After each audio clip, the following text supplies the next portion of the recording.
姐妹们又来吃大鹅蛋了。上2天录了2个吃那个大鹅蛋的视频，就有好多姐妹说问我这个鹅蛋是在哪儿买的，怕买不好。今天我给你们找来了，看这3个，我为了给你们做对比啊，我怕因为我卖过嘛，我也怕他家鹅蛋不好，然后我又从我爸又给我拿了几个鹅蛋，我做一下对比。这是我自己家下的鹅蛋，这个是厂家给我发的，他们家都是现剪现发的。然后我看看这个鹅蛋到底好不好，有没有啥区别。因为现在卖假鹅蛋的太多了，就是我每天刷视频，我们附近人就有好多买到假鹅蛋的，他们把那个就是孵小鹅的那个鹅蛋没孵出来的，然后就当好鹅蛋去卖。看我现在扒的是自己家的鹅蛋啊，这个是3号选手。正常自己家这个好鹅蛋，这个蛋清都是晶莹剔透的这种，我可爱吃这个蛋清了，有点糊皮这个，因为这个鹅蛋比较新鲜。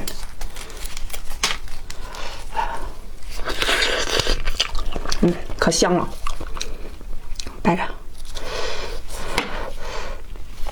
这个是自己家鹅下的，然后扒一个厂家记，看看好不好？哎，他家这个鹅蛋确实挺好呀，就是不好的鹅蛋，你看清就能看出来。看这个青是晶莹剔透的这种。我去年收到了一个样品，就那个鹅蛋就不好，然后我就没有上车。他家鹅蛋都是现剪现发的，而且有规格有大小，你们点开链接可以自己看看看，确实挺好的，可以放心购买。这个是自己家的。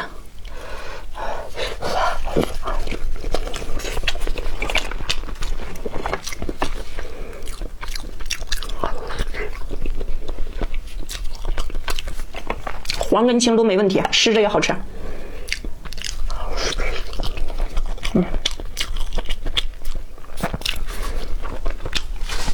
每天一个大鹅蛋吃着对身体特别好。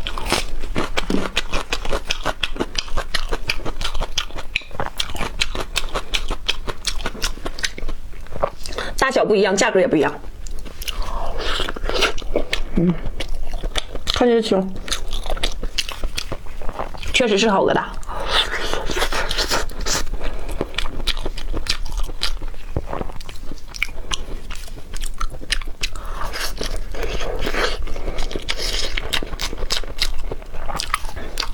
我怎么吃蛋就吃不够呢？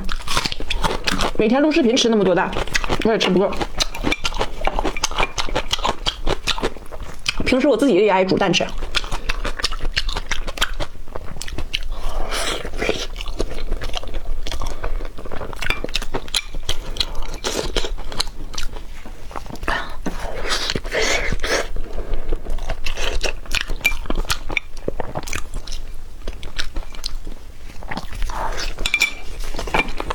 它这个大小跟我自己家都差不多。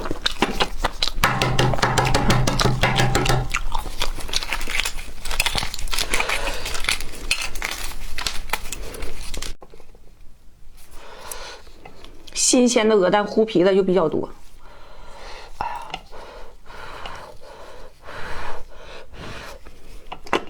这个也是买的。